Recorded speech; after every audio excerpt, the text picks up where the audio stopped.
ये शादी नाना जी के कहने पर हुई थी। उन्होंने उन दोनों को बुलवाकर कोर्ट में शादी करवा दी थी। उनके कहने पर ही इन दोनों ने ये शादी स्वीकार कर ली थी। वह एक बहुत बड़ा बिजनेसमैन था, बहुत बड़ा बिजनेस का मालिक भी था और नाना जी के इच्छा पर उनकी दोस्त की नवासी से शादी कर चुका था, क्योंकि वह जो कुछ भी था सिर्फ नाना जी की सपोर्ट की वजह से ही था। और वह आज ऐसी लड़की से शादी कर बैठा था जो बोल नहीं सकती थी। संजीव राठौर, उसके नाना जी ने अपने नवासी मगधीरा को गले से लगाया। आज मेरे नवासे ने मेरा सर गर्व से ऊंचा कर दिया। मैं जितना गर्व करूं उस पर वह कम है। वह नम शब्दों में बोले, उन्हें लिए कोर्ट से बाहर निकले। उनकी शादी आम हालत में नहीं हुआ था। किसी को भी उनके शादी के बारे में नहीं पता था और ये नाना जी की ही इच्छा थी। अर्चना ने अपने नाना अंकल को एक नज़र देखा जो उस पर अपनी जान छिड़कते थे और उसका सबूत आज उन्होंने अपने प्यारे से नवासे से शादी कर दिया था, सिर्फ उसकी सिक्योरिटी की वजह से। बचपन में ही अर्चना के माता पिता के एक कार एक्सीडेंट में देहांत हो गया था और वह लड़की अकेली रह गई थी। नाना जी की आंखों का तारा थी, पर कुछ दिनों से उन्हें फोन पर धमकियां मिल रही थी और एक बार उस लड़की पर हमला भी हो चुका था। अर्चना की सिक्योरिटी को लेकर वे काफ़ी अपसेट थे। किस तरह 24 घंटे उस पर ड्यूटी देते। बहुत सोचने के बाद उन्होंने जल्दीबाजी में अपने बड़ी बेटी के बेटे मगधीरा से बात की, जो लंदन में बहुत बड़ा बिजनेसमैन था और कई फैक्ट्रियों का अकेला मालिक था। सारी सिचुएशन उसे बताई और उसे अर्चना से शादी के लिए राजी कर लिया। वह हिंदुस्तान आकर अब शादी भी कर चुका था और ये बात अभी तक उसके घर वालों को मालूम नहीं थी और ऐसा उसके नाना जी का ही कहना था कि फिलहाल किसी को भी इस बारे में बताया न जाए। शादी होते ही अर्चना को मगधीरा के साथ विदाई कर दी थी। अर्चना उसकी बड़ी सी सफेद रंग की गाड़ी में बैठी थी। उसका चेहरा हर एहसास से डरा हुआ था। नाना जी ने उसे बहुत समझा रखा था। इस शादी के बाद उसे हवेली के सब लोगों की बातों का सामना करना पड़ता। अब इस समस्याओं ने एक गंभीर मोड़ ले लिया था। बस एक मगधीरा ही सहारा था जो उसका साथ देता। नाना जी, आप बेफिक्र रहो, मैं आपके इस फैसले की लाज रख लूंगा। मगधीरा ने उन्हें भरोसे की डोर थमाई थी तो राठौर के चेहरे पर एक सुकून की लहर दौड़ गई। ठीक है अर्चना, बच्चे और बेटा मगधीरा, आप अर्चना को लेकर घर पहुंचो, मैं भी आ रहा हूं। वो उसे समझाते हुए अपनी गाड़ी की तरफ बढ़ गए। जबकि मगधीरा अर्चना के साथ गाड़ी में बैठा तो ड्राइवर ने गाड़ी स्टार्ट कर दी। मगधीरा ने अपने साथ बैठी 18 साल की लड़की, जो अब उसकी धर्मपत्नी बन चुकी थी, आज अपने होश हवास में पहली बार देख रहा था। वह कई सालों से विदेश में था और अपने दोस्त हनी के साथ बिजनेस करता था। उसी की बहन अंजलि से उसकी मंगनी हो गई थी, जो कि इन दोनों की पसंद बहुत मैच करती थी। लेकिन अचानक नाना जी के फोन ने उसे वापस आने पर मजबूर कर दिया और फिर अर्चना से उसकी शादी भी उनके इच्छा के हिसाब से कर दी गई और अब उसको ये सब खुद ही हैंडल करना था और ये सब सोचकर काफी परेशान था, गंभीर भी था। एक गहरी सांस भरते सीट के साथ टेक लगाकर बैठ गया। अपने साथ बैठी अर्चना को देखा, जो उससे कम 8-9 साल छोटी थी। चेहरे पर बहुत मासूमियत थी। उसे देखते मगधीरा को एकदम अपनी मंगेतर अंजलि की मंगनी वाले दिन की याद आई थी। पर अब सब कुछ खत्म हो गया था। हाँ, वह अब ये मंगनी खत्म करने वाला था, क्योंकि वह अपने नाना जी को किसी हाल तकलीफ में नहीं देख सकता था।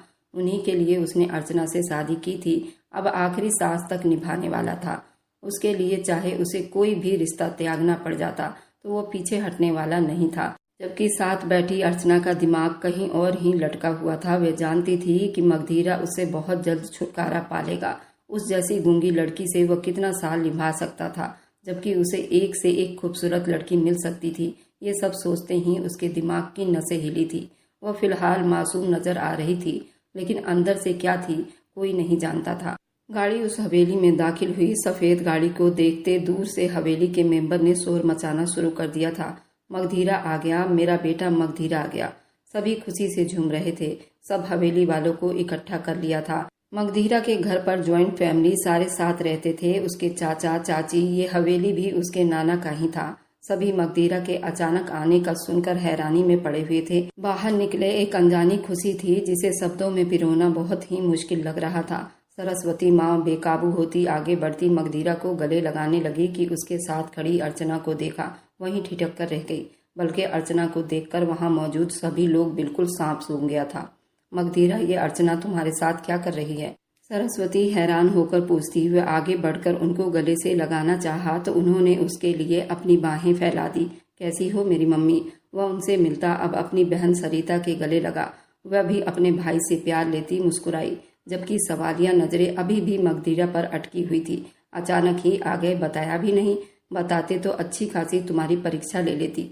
जहां सरिता ने उसके चेहरे पर प्यार करते पूछा तो पीछे से एक भारी आवाज सुनाई दी, मगधीरा को मैंने हिंदुस्तान बुलाया है। अचानक संजीव राठौर के आने पर सभी लोग चौंक गए, उनसे बड़ी सम्मान से मिले, जबकि दूर खड़ी अर्चना की नजरें अपने नाना अंकल पर जा ठहरी, जो उसके पास आते आते उसे अपने साथ में लेते एक बड़े सोफे पर विराजमान हुए थे।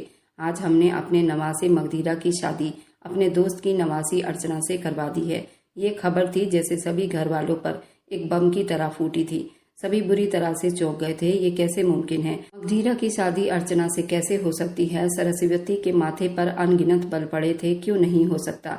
क्या बुराई है उसमें? एक लड़का और एक लड़की एक अच्छे पवित्र बंधन में बंध गए हैं, इससे ज्यादा और क्या चाहिए? वहीं पर जगदीश वे अपनी पत्नी की तरफ देखते एक एक शब्द पर जोर देते बोले, दोनों का कोई जोड़ नहीं राठौर साहब। वे थोड़ा गुस्से में हुए थे। उनकी बात पर अर्चना की आंखें भीगी थी। जोड़ तो था, तभी भगवान ने इन दोनों को इन संबंध में बांध दिया, वरना ये कभी नहीं हो पाता।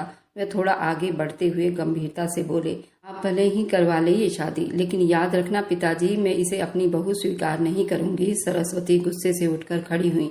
उसी समय उनके छोटे बेटे गोपाल और उनकी पत्नी गीता भी वहां आ पहुंची और इस समस्याओं को थोड़ा गंभीरता से समझाने बुझाने की कोशिश की। कोई समस्या नहीं मगधीरा बेटा, आप जल्दी अर्चना को अपने साथ लंदन ले जाने का इंतजाम करो। अर्चना आपके साथ रहेगी, मुझे ज्यादा तसल्ली होगी। वह भी पल में फैसला कर गए थे। कैसी बातें कर रहे हैं? आज ही तो यह आया है और आप उसे वापस भेज रहे हैं? सरस्वती ने गुस्सा दिखाया बेटे के साथ। बेटी, तुम्हें अब अर्चना बहू के रूप में स्वीकार करनी होगी, जो मेरे ख्याल में यहाँ मौजूद सभी को इस बात से तकलीफ हो रही है, और मैं अपने दोस्त की नवासी के साथ ऐसा कुछ भी गलत नहीं होने दूंगा। वह अपनी जगह से उठकर खड़े हुए तो मगधीरा भी उठकर खड़ा हुआ। अर्चना, अब से आप लोगों की जिम्मेदारी है और मैं उम्मीद कर सकता हूँ कि आप मुझे किसी शिकायत का मौका नहीं देंगे। राठौर की बात पर मगधीरा ने उन्हें तसल्ली देते हुए हाँ में सिर हिलाया, तो वो बड़ी तसल्ली में होते अपने कमरे की तरफ बढ़ गए। वे अभी 5 से 6 दिन यहीं रुकने वाले थे, जब तक मगधीरा और अर्चना लंदन नहीं चले जाते, जबकि वहां मौजूद सभी की निगाहें कभी अर्चना पर कभी मगधीरा पर जा अटकी थी। आप इस तरह क्यों गुस्से हो रही हो? क्यों ना करूं मैं गुस्सा? ऐसी लड़की को तुम इस घर की बहू बनाकर ले आए हो जो बोल भी नहीं सकती, उसमें उसकी क्या गलती है? ये सब तो भगवान की तरफ से है ना। और मेरे बेटे के लिए ये सब बातें कब से मैटर करने लगी है? माँ, हर चीज मैटर करती है। अब मगधीरा, तुमने शादी की है और वह भी एक ऐसी लड़की से जो गूंगी है। माँ, ऐसे मत कहो। वह परेशान हुआ। अभी तो तुम्हें मेरी बात बुरी लग रही है, कल जब सारी दुनिया बोलेगी तब क्या करोगे? ये कैसी शादी है मगधीरा, जिसमें ना तुम्हारी माँ शामिल है ना तुम्हारे पिता, और तुम अचानक शादी करके इसे घर भी ले आए हो, और अब तुम चाहते हो तुम बिना किसी को कुछ बोले इसे स्वीकार भी कर ले? तो ये हमारे बस की बात नहीं है। उसके पास से उठती दूर जाकर बैठ गई।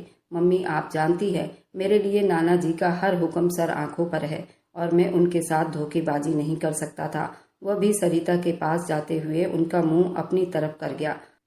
तो ठीक है, जैसे तुम्हारे नाना कहते हैं तुम ऐसा ही करो, हमें हमारे हाल पर छोड़ दो मगधीरा, क्योंकि तुम्हें हमारी बात ही नहीं माननी। वह बहुत गुस्सा कर रही थी। उन्हें गुस्से में देखता मगधीरा उन्हें फिलहाल मनाने का इरादा छोड़ चुका था और बाहर निकल गया।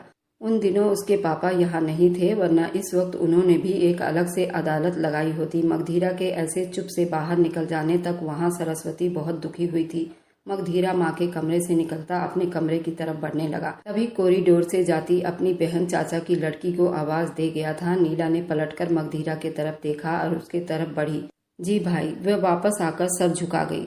क्या इस बार ये भाई तुम्हें नजर नहीं आया जो मेरे पास नहीं आ रही हो? वरना तो मेरा दिमाग खा जाती थी। नहीं, ऐसी बात तो नहीं। वो घबराए हुए अपनी नजरें उठाती फिर झुका गई। यहाँ आओ, अपने भाई के पास बदला नहीं है तुम्हारा भाई। वह उसे अपने सीने से लगा लिया, लेकिन वह अपने भाई को क्या बताती कि उसके अर्चना से शादी करने पर उसकी और सरिता के जिंदगी पर कितना बुरा असर पड़ने वाला था, क्योंकि यहाँ पर जो बातें तय हुई थी अभी मगधीरा को बताया नहीं गया था। नीला और सरिता की शादी जिन 2 लड़कों से तय हुई थी, उसकी इकलौती बहन सविता से मगधीरा की शादी की बात चल रही थी, और ये बात अभी मगधीरा को नहीं बताया गया था। लेकिन लड़के वालों ने ये बात स्वीकार कर ली थी और मगधीरा के लंदन वापस आने का इंतजार हो रहा था। अब यहाँ आकर ये सब हो गया था और नीला को वह लड़का बहुत पसंद था। सरिता अपने माँ बाप के कहने पर यह शादी कर रही थी। अब नीला को ये डर था कहीं वे दोनों भाई ये रिश्ता ना तोड़ दें। फिलहाल उन दोनों के रिश्ते पर क्या असर पड़ने वाला था ये तो आने वाला वक्त ही बताता। अब तो सब कुछ बिगड़ जाना था। परेशान मत हो, ऐसा कुछ नहीं होगा जैसा तुम सोच रही हो। अपने भाई पर भरोसा रखो। उसके दिमाग में चल रही सारी बात समझ गया था, क्योंकि उसके आते ही ये बात नाना जी ने उसके कान में डाल दी थी। अर्चना कहाँ है? उसे अचानक से अर्चना की याद आई। आपके रूम में कुछ खाने के लिए लाऊं? आपको भूख लगी होगी। उसे अपने भाई की फिक्र हुई थी। नहीं गुड़िया, अभी कुछ खाने का मन नहीं, अभी सिर्फ आराम करना चाहता हूँ। वह उसके माथे पर किस करते अपने कमरे की तरफ बढ़ गया। भगवान करे सब ठीक हो जाए, वह दिल से कहती वापस पलटी थी। मगधीरा जैसे ही कमरे में दाखिल हुआ, अर्चना उसे कहीं दिखाई नहीं दी। वह चुप से बिस्तर पर जा बैठा तो उसी पल उसके मोबाइल पर अंजलि की कॉल आने लगी। वह वीडियो कॉल कर रही थी, जिसे रिसीव करने का मगधीरा का बिल्कुल कोई इरादा नहीं था।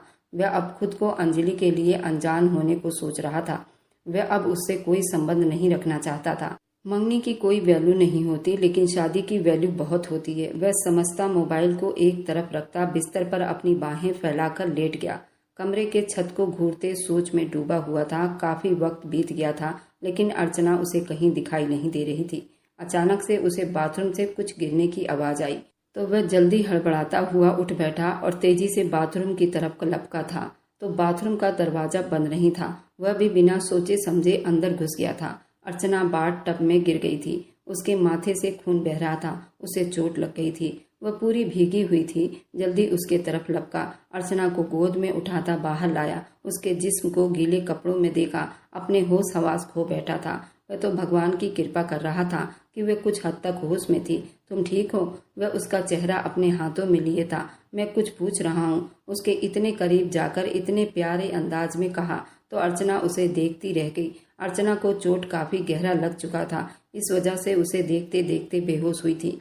मगधीरा बुरी तरह से घबराया था। वह तुरंत उसको अपने गोद में भरकर उसे अपने मुंह से ऑक्सीजन देने लगा और उसके कलेजे को मसलने लगा। तभी वह अचानक होश में आई थी। तब जाकर मगधीरा को राहत मिली थी। वह दवाइयों को डिब्बे से कुछ निकालता उसके माथे पर आए जख्म साफ करने लगा और बैंडेज लगाता उसे अलमारी से अपना ट्राउजर और टी शर्ट निकाल कर दिया।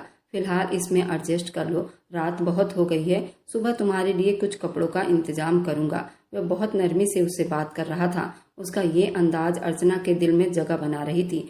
वह उस कपड़े को लेती ड्रेसिंग रूम में बंद हुई। अंजलि की कॉल फिर से आने लगी तो मजबूरन उसे कॉल रिसीव करनी पड़ी। कहाँ हो तुम मगधीरा? अचानक से लंदन से हिंदुस्तान पहुंच गए और मुझे बताया भी नहीं। फोन उठाते वो भूल चुका था, कुछ काम था, अचानक आना पड़ा, मुझे इसलिए नहीं बता सका। मगधीरा ने धीमे शब्दों में कहा। लेकिन भाई को तो बता देते। हिंदुस्तान पहुंचने के बाद तुमने भाई को बताया? सब ठीक है ना? अचानक इमरजेंसी में आना पड़ा था। हाँ सब ठीक है, मैं तुमसे बाद में बात करता हूँ। और अर्चना को ड्रेसिंग रूम से निकलते हुए देखा तो कॉल बंद करने लगा। लंदन में अर्चना से मंगनी के बारे में घर में किसी को मालूम नहीं था, ना ही नाना जी को। अंजलि ने फोन के दूसरी तरफ से कहा, फोन मत काटना, मुझे तुम्हें देखना है वीडियो कॉल पर। अंजलि ने ये बात कही तो मगधीरा सोच में पड़ गया। एक तरफ अंजलि थी तो दूसरी तरफ अर्चना। वह बीच में फंस गया था। मैं बाद में बात करता हूँ। वह बिना ज्यादा बात किए कॉल को कट कर दिया था। अर्चना की तरफ ध्यान दिया। ज्यादा दर्द तो नहीं हो रहा? वह अर्चना की तरफ बढ़ते हुए नरम शब्दों में पूछने लगा तो वह नाम में सिर हिलाती सोफे पर जा बैठी। उसे अपने कपड़ों में देखकर मगधीरा ने सर नाम में झटका। वह जानता था उस हवेली में कोई भी अर्चना को पसंद और बर्दाश्त नहीं करेगा, इसलिए उसने अपने नाना के कहने के हिसाब से कल सुबह होते ही अर्चना को लंदन ले जाने का बंदोबस्त करना था। वह उसे अपने साथ ही रखने वाला था। अचानक फोन काट देने पर अंजलि के माथे पर बल पड़े थे। ऐसा पहले कभी नहीं हुआ था। चाहे कुछ भी हो जाए, वह इस तरह से फोन कॉल कभी नहीं काटता था और आज पहली बार अंजलि को उसकी ये आदत बहुत बुरी लगी थी। कुछ तो ऐसा था जिसका खटका अब अंजलि को लग गया था। उसकी छुट्टी और अचानक हिंदुस्तान जाना उसको बता रही थी जैसे कुछ गलत हुआ है। वह सोच में पड़ गई। सुबह नाश्ते के टेबल पर वे दोनों आ गए। कमरे से बाहर आए तो सबकी नजर बेकाबू उन पर जा अटकी। अर्चना उस वक्त नीला के कपड़ों में थी जो सुबह ही मगधीरा ने उसे नीला से लेकर दिए थे। वह आज अर्चना के लिए शॉपिंग करने का इरादा रखता था। उनके डाइनिंग टेबल पर बैठने से दादी और मम्मी दोनों ही उठ खड़ी हुई थी। कहाँ जा रही हैं? जब नाना ने उन्हें एकदम से टोका था, दोनों कहने लगी, मैं नाश्ता कर चुकी हूँ, मुझे और ज्यादा भूख नहीं। दादी और माँ ने अपना अपना जवाब देते गुस्से की नज़र अर्चना पर डाली और वहाँ से हट गई। सरिता चुप से ये सब कुछ देख रही थी, जबकि घर के और लोग भी बड़ी गंभीरता के साथ अपना अपना नाश्ता करने में मगन थे। उन्होंने अपने आसपास ध्यान देना जरूरी नहीं समझा था। मगधीरा गहरी सांस छोड़ते अपने नाना जी के साथ ही विराजमान हुआ था, जबकि अर्चना ने हमेशा की तरह आगे बढ़कर उनसे प्यार लिया और मुस्कुराते हुए मगधीरा के साथ वाली चेयर पर जा बैठी। उन दिनों मेरी चाची भी घर पर नहीं थी, वे अपने मायके गई हुई थी। नीला का मंगेतर गोपाल भी अपने काम में बिजी था। इधर हनी इस वक्त अपने बिजनेस के काम में दुबई गया हुआ था। उसे भी वापसी में अच्छा खासा टाइम लगना था। फिर क्या सोचा मगधीरा, नाना जी ने नाश्ता करते हुए मगधीरा से पूछा। जैसा आप कहें नाना जी, वैसा ही होगा। वह बड़ी विश्वास के साथ बोला, मुझे खुशी है आपने मेरे फैसले की लाज रखी है और मैं नहीं चाहता कि अर्चना यहाँ सबकी नफरत सहे, इसलिए आप उसे अपने साथ ले जाओ। नाना जी ने अर्चना का हाथ थामे कहा तो वह चुप से मुस्कुराते उनका हाथ चूम गई। वह और कर भी क्या सकती थी, या मुस्कुरा सकती थी या रो सकती थी, क्योंकि बोलना तो उसे आता ही नहीं था, क्योंकि वो बोल नहीं सकती थी। मगधीरा कुछ ही दिनों में अर्चना को अपने साथ लंदन ले जाने का बंदोबस्त कर चुका था।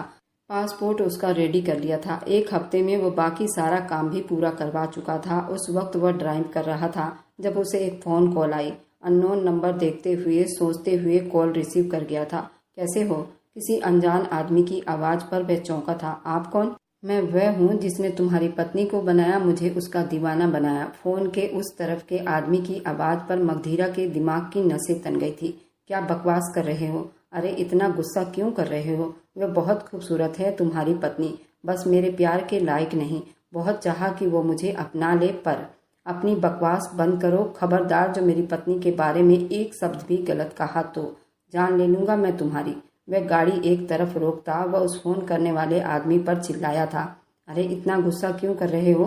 उससे शादी करके तुम्हें लगता है तुम मुझसे शादी करके मुझसे उसे बचा लोगे?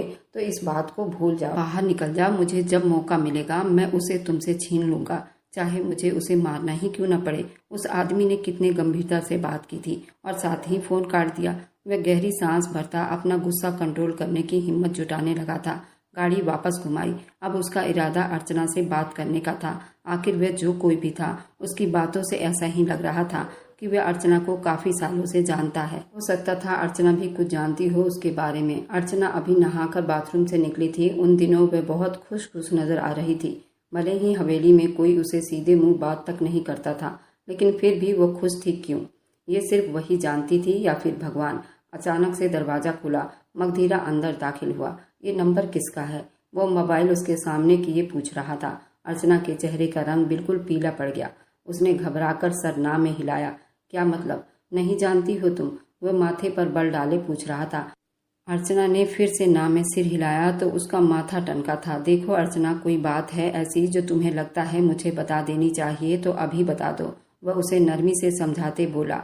अर्चना ने फिर से ना में सिर हिलाया तो वह उसे एक मंगलसूत्र पहना गया। इसे खुद से कभी अलग मत करना। मगधीरा गहरी सांस भरते दूसरे रूम में चला गया। अर्चना के चेहरे पर एक भरपूर मुस्कान ने छुआ था। उसका पति उसकी परवाह कर रहा था, इसके लिए फिक्र कर रहा था और ये एक खुशी की बात थी। वह उसे लिए आज लंदन की फ्लाइट पकड़ चुका था। वह जानता था वह घर में सबको नाराज करके अर्चना को अपनाते लंदन लेकर जा रहा था। एक तरफ वह अर्चना को लेकर थोड़ा डर भी गया था। उसे लगा था लंदन जाकर वह फोन वाला आदमी उनका पीछा छोड़ देगा, जहां उसकी माँ सरस्वती उससे बहुत नाराज थी। पर उसे इस वक्त इसे लेकर बिजनेस की वजह से वापस जाना पड़ रहा था। अगर वह ना जाता तो उसका अच्छा खासा लॉस हो जाना था। पहली बार हवाई जहाज का सफर करते हुए वह काफी एक्साइटेड थी, जबकि उसकी एक्साइटमेंट देखते मगधीरा धीमे से मुस्कुराया था। काश ये लड़की बोल सकती। भगवान ने कितनी फुर्सत से उसे बनाया है। लेकिन वह थोड़ा दुखी हुआ। उसका दिल चाहा कि वह उसकी आवाज़ सुने। उसकी आवाज़ कैसी होगी? अनजाने में ही सही, वह उसके पास होता जा रहा था। वह लड़की अर्चना खुद ब खुद उसके दिल में अपनी जगह बनाती जा रही थी। इस बात को वह खुद भी नहीं समझ पा रहा था। जैसे ही वो लंदन लैंड हुए, उसे अंजलि की फिक्र सताने लगी। वह अब कैसे उसे हैंडल करेगा? पर वह फैसला ले चुका था। अर्चना ने अपने आसपास देखा। अनजान मुल्क को देखते वह एक पल को अपने कदम रोक गई, पर अगले ही पल मगधीरा ने उसका हाथ थामे अपने मजबूत हाथ में थाम लिया। अपना मुंह फेरते उसे देखने लगी तो वो मुस्कुराया। उसे लिए वह अपनी गाड़ी की तरफ बढ़ा, जहां ड्राइवर उसे पिक करने आया हुआ था। कुछ ही देर में वह अपने अपार्टमेंट में था। उसने वापस आने की खबर किसी को नहीं दी थी। वह इतना बड़ा अपार्टमेंट देखती हैरान हुई। क्या हुआ, अच्छा नहीं लगा? वह सामान एक तरफ रखता मर्दाना रोब के साथ पैंट के पॉकेट में हाथ डाले उसके पास आकर खड़ा हुआ तो वो मुस्कुराहट से उसको जवाब दे गया, काश तुम बोल सकती। अचानक से मगधीरा के होंठों से यह आवाज निकली, पर अर्चना के चेहरे पर एक काला साया लहराया था। एकदम से मगधीरा को अपने शब्दों पर गिल्टी फील हुई थी। आई एम सॉरी, मुझे ऐसी बात नहीं करनी चाहिए थी, ऐसे ही मेरे मुंह से निकल गया। तुम चेंज कर लो, फ्रेश हो जाओ, मैं खाने का बंदोबस्त करता हूँ। वह नजरें चुराता वहां से दूसरी तरफ बढ़ गया, जबकि अर्चना उसे जाते हुए देखने लगी। अचानक ही मगधीरा के वापसी पर अंजलि ने उसको ऑफिस में आते हुए देखा तो खुशी से चहक उठी थी और कहा, कैसे हो? वह अपना काम छोड़ती उसके तरफ ध्यान दी थी, वैसे ही जैसा तुम छोड़ कर गए थे।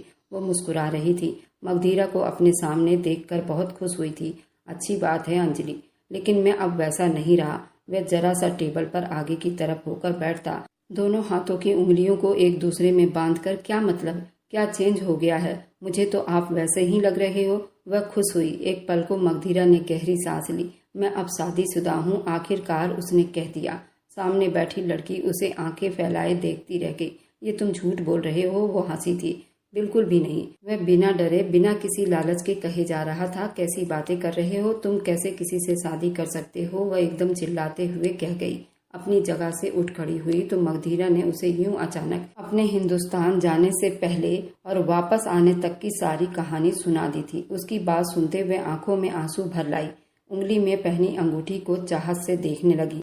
ना चाहने के बावजूद भी आंखों से आंसू बह निकले थे। मैं रिश्तों में मिलावट का धोखेबाज नहीं अंजलि, तुमसे सिर्फ मंगनी की थी और तुम्हारा बनकर रहना चाहा, लेकिन शायद भगवान को कुछ और ही स्वीकार था।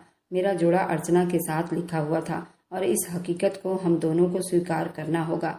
क्या तुम मुझसे मोहब्बत नहीं करते थे? मंगनी के साथ साथ क्या मोहब्बत भी खत्म हो जाएगी? जो तुम्हारे दिल में है, वह दुखी से सवाल कर गई अंजलि। असली मोहब्बत शादी के बाद होती है और तुम मुझे अच्छी लगती थी, अभी भी अच्छी लगती हो। मेरी अच्छी दोस्त की तरह तुम्हारे अंदर हर खासियत है जो एक लाइफ पार्टनर में होनी चाहिए। मेरी भगवान से बस यही प्रार्थना होगी, तुम्हें अपने जिंदगी में बहुत अच्छा और चाहने वाला आदमी मिले। वह कितनी आसानी से सब कुछ कहते हुए अपना दामन छुड़ा लिया था।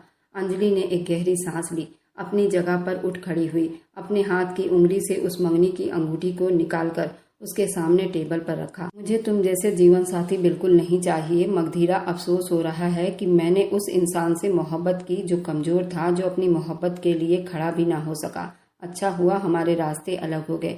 वह गुस्से से कहते हुए मुंह फेर गई और वहां से चली गई। मगधीरा जानता था यही सब होना है और पीछे होता चेयर के साथ टेक लगाकर अब इस इंतजार में था कि उसका दोस्त हनी कब उसके साथ अपना बिजनेस पार्टनरशिप खत्म करता है। वह हर चीज के लिए मेंटली तैयार था।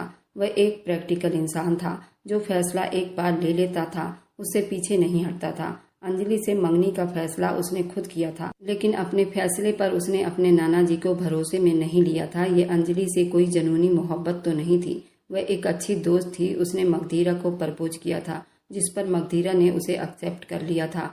वह भी मंगनी नहीं करना चाहता था। वह अपनी खुशी अपने घर वालों के साथ बांटना चाहता था।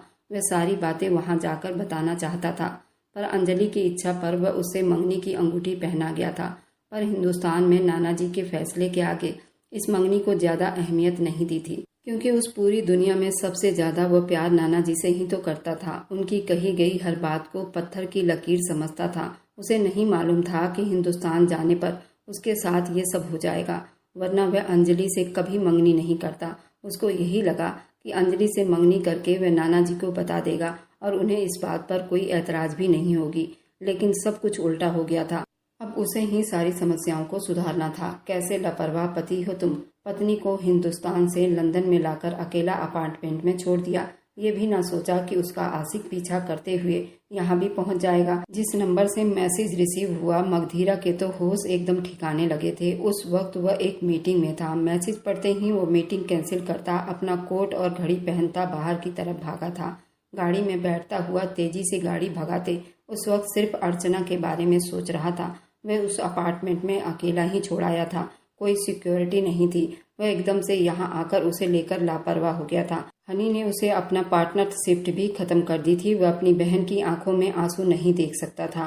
अपनी दोस्त को भी भूल बैठा था। वह उन सब बातों में फंसा हुआ था, इसलिए अर्चना की तरफ से लापरवाह हुआ था।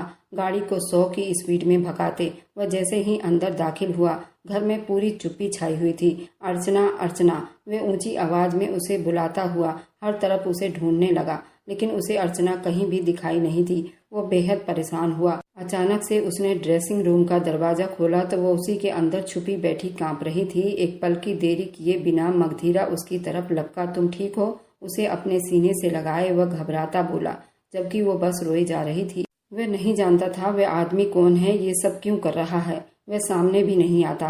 मगधीरा उसे लिए बाहर आया, बिस्तर पर बैठाते उसे अपने सीने से लगाए रखा। अर्चना को बहुत आराम मिल रहा था। वह उसका था, सिर्फ उसका। ये एहसास हर एहसास पर भारी था। उस दिन के बाद से मगधीरा ने घर पर सिक्योरिटी गार्ड को बिठा दिया था। वह किसी हाल में भी अर्चना को लेकर अब लापरवाही नहीं दिखाना चाहता था, पर उसे बार बार धमकी मिल रही थी। वह सब काम छोड़ छाड़ कर इस वक्त अर्चना के पास ही था। उसने अपने दोस्त के थ्रू उस नंबर को ट्रेस करवाना चाहा, लेकिन फिलहाल ये नंबर ट्रेस नहीं हो सका था। पर वह कुछ दिन में वह नंबर ट्रेस करके देने का वादा कर चुका था। तब तक वह अर्चना को लेकर लापरवाही नहीं चाहता था। हवेली से जहां मम्मी पापा, चाचा चाची, दादी सभी ने उसको इनवाइट किया था। नीला और सरिता की शादी थी और उन लोगों ने शादी से मना नहीं किया था और 1 महीने के बाद उन दोनों की शादी होनी थी। इसलिए जहां उसकी माँ ने वापस आने को कहा, उसकी दोनों बहन नीला और सरिता की शादी के लिए 1 महीने की डेट फिक्स कर दी गई थी। वह उसके लिए बहुत बड़ी खुशखबरी थी। उसने हिंदुस्तान आने की हामी भरी तो जहां उसकी माँ तसल्ली में हुई थी। जो भी था वह उनका सगा बेटा था। उसके बगैर वह अपनी बेटी की खुशी कैसे कर सकती थी। मगधीरा उस परिवार का इकलौता चिराग था, इसलिए उन्होंने अर्चना के लिए अपने दिल पर पत्थर रखकर उसे अपने बेटे के लिए बहू स्वीकार करना ही पड़ा था। और मगधीरा के दादी को भी इस रिश्ते को अपनाने को कहा गया था। जब उन लोगों की फैमिली को कोई समस्या नहीं थी और नीला और सरिता की शादी वे लोग कर रहे थे, वे अपने जुबान से पीछे नहीं हट रहे थे। फिर उन्होंने भी शांति बना लिया था। वह जिस गाड़ी में थी वह अचानक ही रुक गई, जबकि मोबाइल पर वह मगधीरा को ही मैसेज कर रही थी। उसने सवालिया नजरों से ड्राइवर को देखा, जो पीछे उसको देखकर मुस्कुराहट पास करता गाड़ी को फुल स्पीड में छोड़ता। ड्राइवर गाड़ी से कूद गया था। गाड़ी सीधा पुल के नीचे जा गिरी। इसके आगे की कहानी बहुत दिलचस्प रहने वाली है, तो आप इस कहानी को मिस ना करें। और मेरी वीडियो आप लोग जहां कहीं से भी देखते हैं, कमेंट में अपने शहर और राज्य का नाम जरूर बताएं।